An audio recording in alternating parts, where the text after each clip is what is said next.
दोस्तों नर्मदा नदी का उद्गम स्थान दोस्तों मध्य प्रदेश के विंध्याचल पहाड़ी से हुआ है, जो यहाँ से निकलती हुई मध्य प्रदेश से चलते हुए सतपुड़ा महाराष्ट्र के बॉर्डर से होते हुए और ये गुजरात में होके और खंबात की खाड़ी में गिरती है। खंबात की खाड़ी से यह अरब सागर में मिल जाती है। और जो आपको बताया है कि जो महाराष्ट्र बोले कि जो सुलेमान और गिरधर पहाड़ियों का पता लगाओ, इसमें सुलेमान और गिरधर पहाड़ियों का पता लगाओ। इसी क्षेत्र में कुछ ऐसे स्थान हैं जहां लगभग 8000 वर्ष पूर्व स्त्री और पुरुषों ने सबसे पहले गेहूं तथा जौ जैसी फसलों का उपजाना आरंभ किया था। कब दोस्तों? 8000 वर्ष पूर्व पहले की बात है दोस्तों। किन्होंने कहा कि यही वो नदी है नर्मदा नदी। कहाँ है? यही वो नर्मदा नदी है जहाँ यही नर्मदा नदी के किनारे बसे लोगों ने क्या किया था कि जो दोस्तों बाजरा जैसी जो फसल होती है उसको जौ और गेहूं की फसलों को खोजा यहाँ की जंगलों में, और यहीं से उन्होंने सबसे पहले खेती किया, यहीं से उत्पादन किया, जो आज अपन गेहूं के अलावा और कोई अनाज खाने के योग्य नहीं समझते हैं। इसके बाद आरंभ किया उन्होंने भेड़, बकरी और गाय बैल जैसे पशुओं को पालतू बनाना शुरू किया।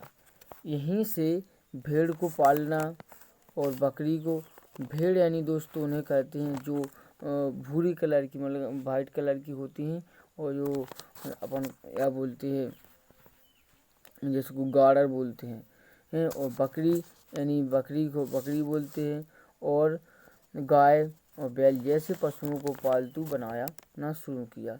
यहीं से इन जानवरों को क्या किया है कि पालतू जानवर बनाना शुरू हुआ है।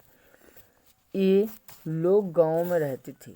ये लोग रहते कहाँ थे दोस्तों? आपको जो पहले ही बताया था कि कैसे रहते थे, क्या खाते थे, इन सब के बारे में जानकारी तो आपको पता है कि आपको इनके खाने के बारे में तो जानकारी चला।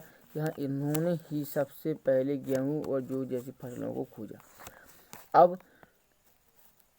दूसरे नंबर पर ये पता चला कि भेड़ बकरी जैसे जानवरों को पालना भी इन्हीं ने शुरू किया।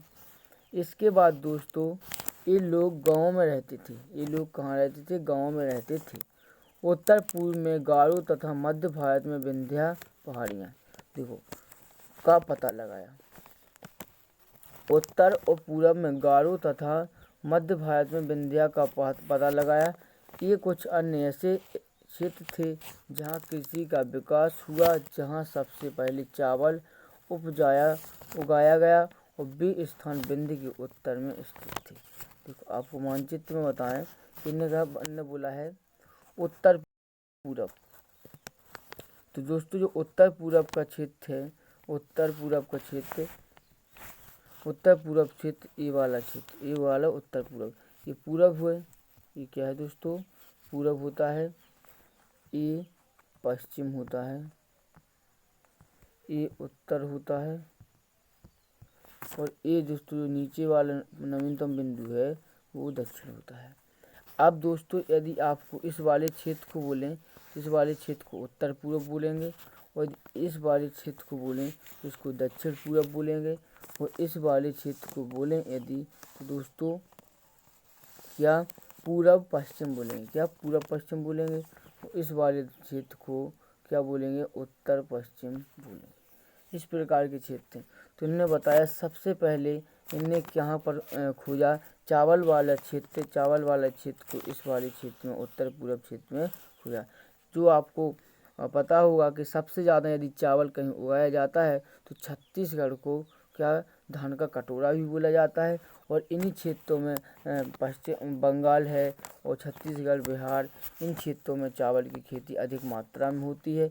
और यहाँ के दोस्तों जो लोग होते हैं बिहारी लोग, सुना होगा आपने। यहाँ के जो बिहारी लोग होते हैं, यहाँ ये लोग बिहार के लोग और पश्चिम बंगाल के लोग, यहीं के लोग सबसे अधिक मात्रा में चावल खाते हैं। क्यों खाते हैं दोस्तों? क्योंकि आप देख चुके होंगे कि इन्हीं ने चावल की खेती को शुरू किया। तब इनका प्रमुख गेहूँ सबसे पहले चावल खोजा, तो चावल की इनको लत लग गई खाने की। इसी प्रकार से अपन लोग के मध्य में, भारत के मध्य में विंध्याचल पर्वत को खोजा। किसको खोजा? विंध्याचल पर्वत को। विंध्याचल पर्वत को खोजा है दोस्तों, विंध्याचल पर्वत को खोजा। तो इस क्षेत्र में विंध्य पर्वत में क्या गेहूँ और जो की फसल सबसे पहले उगाई। तो यहाँ के इस क्षेत्र के जो लोग होते हैं, ये लोग सबसे ज़्यादा, अपन लोग क्या कहते हैं, गेहूँ को सबसे ज़्यादा खाने के योग्य समझते हैं। क्योंकि गेहूँ की अपन को आदत है, इसके अलावा दूसरे अनाज खाने का उतना ज़्यादा आदत नहीं है। इसी के साथ दोस्तों इसके बाद दोस्तों इस प्रकार से उन्होंने खेती का पता लगाया। वहीं पर वे विंध्या के उत्तर में स्थित रहते थे। यहीं पर सबसे लोग, यहाँ से लोगों ने रहने का विकास बनाया।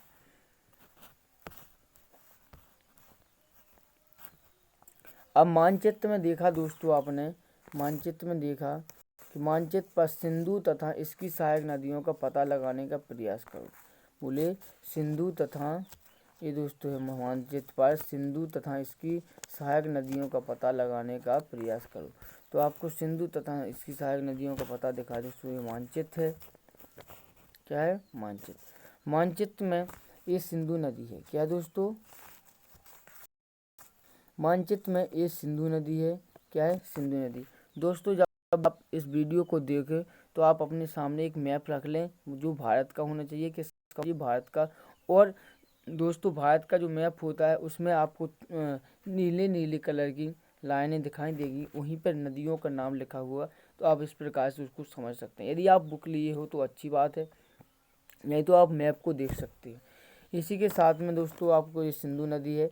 अब सिंधु नदी की जो सहायक नदियाँ हैं, जो यहाँ से दोस्तों इस क्षेत्र में हिमालय पर्वत है। क्या दोस्तों? हिमालय पर्वत है, जो आपको यहाँ पर लिखा दिख रहा है कि हिमालय पर्वत। अधिकतर नदियाँ दोस्तों, भारत में नदियों का जो प्रवेश हुआ है तो वो हिमालय पर्वत से ही प्रवेश हुआ है। हिमालय पर्वत ही उसका उद्गम स्थान है। तो सबसे पहले देखो कि झेलम नदी है, जो यहाँ से निकली है। कहाँ से निकली? झेलम नदी भी हिमालय से निकल रही और जाके सिंधु नदी में मिल गई। इसके बाद दोस्तों चिनाव नदी है, तो ये भी सिंधु नदी में। रावी नदी, ये भी, और रावी है, सतलज है, ब्यास है। इस प्रकार से कुल मिला के 5 नदियों का संगम ही सिंधु नदी का संगम है। और ये दोस्तों आपको काबुल नदी दिख रही है कि जो काबुल नदी कहाँ से निकली है? ये पाकिस्तान से निकलती हुई एक काबुल नदी दिखाई देगी। पाकिस्तान, अफगानिस्तान, इस प्रकार से ये नदी तो हो गई सिंधु नदी की सहायक नदियाँ। अब आपको बताते हैं नेक्स्ट जाएंगे कि सहायक नदियाँ उन्हें जो एक बड़ी नदी में मिल जाती हैं। देखो आपको बताया कि सहायक नदियाँ किसे कहते हैं? जो छोटी छोटी नदियों से मिलकर के एक बड़ी नदी में मिल जाती हैं, उन्हीं को क्या कहते हैं? सहायक नदी कहा जाते हैं। लगभग 4700 वर्ष पूर्व, दोस्तों मैंने आपको पहले बताया था कि अपना जो कैलेंडर है, ये कैलेंडर 2020 वर्ष पुराना है। जितना 2021 चल रही थी, 2020 पुराना अपना कैलेंडर हो गया। अब दोस्तों आपसे जो पूछा गया है इनमें, तो वो 4700 वर्ष पहले पूछा गया है। 4700 वर्ष पहले की बात पूछी गई है। तो अब इसने बताया कि 4700 वर्ष पूर्व इन्हीं नदियों के किनारे कुछ आरंभिक नगर फले फूले थे। जो भारत में सबसे पहले मानव सभ्यता का जो विकास हुआ है, तो वो कहाँ से हुआ है? तो वो आपको बता दें कि सबसे पहले बोले लगभग 4700 वर्ष पूर्व के कुछ क्या मिले? निशान मिल रहे हैं, जो सिंधु नदी और इन्हीं सिंधु नदी के जो सहायक नदियां हैं, इन नदियों के किनारे पर फले फूले हैं जो नगर दिखाई दी। गंगा व इसकी सहायक नदियों के किनारे, किसके बोले, गंगा और इसकी सहायक नदियों के किनारे तथा समुद्र तटवर्ती इलाकों में नगरों का विकास लगभग 2500 वर्ष पूर्व हुआ। अपना कैलेंडर कितना 2500 वर्ष पूर्व पहले की कहानी बताई इनने कि 2500 वर्ष पहले गंगा नदी और समुद्र के तट पर इन्हीं क्षेत्र में। दोस्तों एक गंगा नदी है, ये कौन सी नदी है, एक गंगा नदी है जो गंगा नदी भी हिमालय में नेपाल, कहाँ पर, नेपाल से निकलती हुई और यहाँ से गंगा नदी निकली ये वाली, और ये यमुना नदी निकली, और ये चंबल नदी निकली। चंबल नदी विंध्याचल पर्वत से निकलती हुई गंगा नदी में मिलती है। यमुना नदी हिमालय से निकलती हुई कहाँ से, गंगा में मिल रही है। इसके बाद गंगा तो है ही। और दोस्तों एक जो यहाँ से नेपाल से जो नदी निकल रही है, इस नदी का नाम कोसी है। क्या है, कोसी। ये भी जाके यहाँ पर गंगा नदी में मिल रही है। और आगे दोस्तों सोन नदी भी यहाँ में मिलती है, गंगा नदी में मिलती है। इस प्रकार से जिस प्रकार सिंधु नदी की 5 सहायक नदियाँ थीं, इसी प्रकार से गंगा नदी की आप गिन सकते हो कि 1 2 3 4 5 और 6 नदियों का संगम है। कहाँ पर, गंगा नदी में। गंगा नदियों की संगम से और गंगा नदी आगे चलती है फिर कहाँ पहुँचती है, जब गंगा नदी बांग्लादेश में पहुँचती है तो बांग्लादेश में दोस्तों अब यहाँ से क्या होता है, ब्रह्मपुत्र नदी भी हिमालय पर्वत के उस ओर से निकलती है, जो कहाँ पर, चीन से होते हुए चीन में इसको सांगपो बोलते हैं। इस नदी यहाँ से निकलती हुई अरुणाचल प्रदेश से चलती हुई ये नदी ब्रह्मपुत्र नदी और असम में होते हुए ये बांग्लादेश में एंट्री करती है। जब जैसे ही बांग्लादेश में एंट्री करती है और इस नदी से मिल जाती है, गंगा नदी से, तो नेक्स्ट आगे जाके दोस्तों ये पद्मा नाम से जानी जाती है। पद्मा से आगे दोस्तों मेघना नदी के नाम से जानी जाती है। इस प्रकार से बंगाल की खाड़ी में ये मिल जाती है। अब दोस्तों इन्हें क्या हुआ नेक्स्ट कि 2500 वर्ष पूर्व की कहानी थी। गंगा तथा इसकी सहायक नदी सोन का पता लगाओ, जो आपको बता दिया। गंगा तथा इसकी सहायक नदियों का पता लगाते हुए बता दिया। गंगा के दक्षिण में इन नदियों के आसपास का क्षेत्र प्राचीन काल में मगध था। तो गंगा है, गंगा का क्षेत्र जो आपको बताया है बांग्लादेश के पास में जो पहुंच गया है। पहले दोस्तों ये बांग्लादेश, पाकिस्तान और अफगानिस्तान ये सब देश नहीं हुआ करते थे, क्योंकि ये सब भारत के ही क्षेत्र थे। अब दोस्तों इसके बाद में ये क्षेत्र अलग हुए हैं। पहले पूरा भारत हुआ करता था। और प्राचीन काल में मगध था, नदियों के आसपास का क्षेत्र प्राचीन काल में मगध के इधर। वर्तमान में जो बिहार जो बिहार है वही वो मगध के नाम से जाना जाता था। किसको जाना जाता था, बिहार। जो बिहार है, इस बिहार क्षेत्र को, जो ये बिहार है,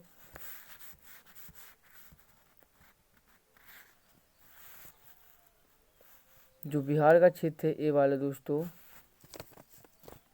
जो बिहार का क्षेत्र है ये बिहार, इस क्षेत्र को ही मगध के नाम से जाना जाता था।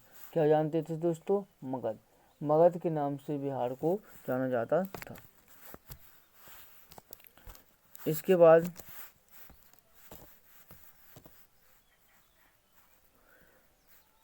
इसके शासक बहुत शक्तिशाली थे। क्या बोले, इसके शासक बहुत शक्तिशाली थे और उन्होंने एक विशाल राज्य स्थापित किया था। और देश के अन्य हिस्सों में भी ऐसे राज्यों की स्थापना की गई थी। और देश के अन्य राज्यों में ऐसे ही राज्यों की स्थापना की गई थी। लोगों ने सदैव उपमहाद्वीप के एक हिस्से से दूसरे हिस्से तक की यात्रा की। लोगों ने हमेशा क्या किया, एक महाद्वीप से दूसरे महाद्वीप पर जाने की कोशिश की और हिस्से तक यात्रा की। कभी कभी हिमालय जैसे ऊंचे पर्वत, पहाड़ियों और रेगिस्तान, नदियों तथा समुद्रों के कारण यात्रा जोखिम भरी होती थी। जो बोले यात्रा इन्होंने की है दोस्तों, उस समय पे इतने जो साधन आज के युग में हैं वो सब साधन पहले नहीं थे। तो ये लोग क्या करते थे, पैदल या पैदल से या गधे सवारी करते थे, या ऊँट सवारी या घुड़सवारी, इस प्रकार से और यह पैदल या नाव, इनकी सहायता से ये लोग एक जगह से दूसरी जगह तक पलायन करते थे। ऊंचे पर्वत, जो ऊंचे होते पर्वत, पहाड़ियाँ, रेगिस्तान दोस्तों ऐसे क्षेत्र को कहते हैं जहाँ कोई फसल नहीं उगा सकता है, रेती रेत होती है, रेगिस्तान होते हैं, जिसको राजस्थान में सबसे ज़्यादा जो कच्छ का रण है इसमें इस क्षेत्र में सबसे ज़्यादा रेगिस्तान मिलता है। आपको रेगिस्तान दिखा है कि दोस्तों रेगिस्तान है, जो रेगिस्तान भारत का जो कच्छ का है, कच्छ का रण है, इस क्षेत्र में रेगिस्तान है। राजस्थान का जो ये वाला क्षेत्र है दोस्तों, ये वाले क्षेत्र, यहाँ तो अपन आगे निकल गए, तो वहाँ पहुँच जाएंगे दोस्तों, कहाँ, पाकिस्तान में। इसके बाद जो थार मरुस्थल है, ये है थार, ये वाले क्षेत्र को रेगिस्तान बोलते हैं। इसको बोलते हैं, इसको रेगिस्तान, इस क्षेत्र में रेगिस्तान आ जाता है। अब दोस्तों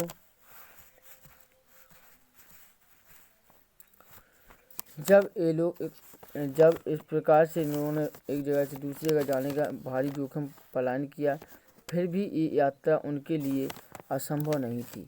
फिर भी लोग क्या करते थे, अपनी यात्रा को पूर्ण करते थे, और जहाँ पहुँचना था वहाँ जा सकते थे। कभी लोग काम की तलाश में, तो कभी प्राकृतिक आपदाओं के कारण एक स्थान से दूसरे स्थान तक जाया करते थे। ये लोग क्या, या तो कभी सूखा पड़ गई तब अपन एक जगह से दूसरी जगह तब जाते हैं, या सूखा नहीं पड़ गया तो दोस्तों आपके पास आमदनी कम होगी, या तो तब आप एक जगह से दूसरी जगह। लोग बाग अपना घर छोड़ के दूसरी जगह क्यों जाते हैं, या तो उसको पैसे की ज़रूरत होगी या खाने की ज़रूरत होगी, तभी एक जगह से दूसरी जगह जाएंगे दोस्तों। और ये कभी कभी सेनाएं व दूसरे क्षेत्रों पर विजय हासिल करने के लिए की जाती थी। इसके अतिरिक्त व्यापारी कभी कभी काफिले में तो कभी जहाज़ों में अपने साथ मूल्यवान वस्तुओं को लेकर एक स्थान से दूसरे स्थान तक जाते रहते थे। अब दोस्तों व्यापारियों को तो काम ही होता है कि जहाँ उन्हें मुनाफा यानी या प्रॉफिट, और जहाँ उन्हें लाभ की प्राप्ति होती है वहीं व्यापारी जाते हैं, चाहे उन्हें कितनी ही बड़ी लंबी दूरी तय क्यों न करना पड़े, उन्हें सब प्रॉफिट चाहिए और व्यापार में वृद्धि चाहिए। इसी के लिए भी बहुत दूर दूर तक जहाज़ों से या ऊँटों से या गधे सवारी की सहायता से एक जगह से दूसरी जगह स्थान जाते थे। और धार्मिक गुरु लोगों को शिक्षा और सलाह देते हुए एक गांव से दूसरे गांव तथा एक कस्बे से दूसरे कस्बे जाया करते थे। आज भी आप दोस्तों गुरुओं को देखते होंगे, बाबाओं को देखते होंगे, जो घूमते रहते हैं गाँव में। तो ये लोग, उनका क्या काम हुआ करते थे, इन लोगों को शिक्षा देने का काम करते थे, और एक गांव से दूसरे गांव में, एक कस्बे से दूसरे कस्बे में जाया करते थे। कुछ लोग नए और रोचक स्थानों को खोजने की चाह में उत्सुकता बस की यात्रा करते थे। कुछ लोग क्या करते थे, कुछ लोग तो काम की तलाश में, और कुछ लोग दूसरी जगह खोजने के लिए एक जगह से दूसरी जगह जाया करते थे, और इन विचारों को जाया करते थे, और लोग इन विचारों को जानने का अवसर मिला करता था। थैंक यू दोस्तों। आप इसके आगे दोस्तों आपको नेक्स्ट क्लास में बताएंगे दोस्तों। तब तक के लिए जय हिंद, थैंक यू।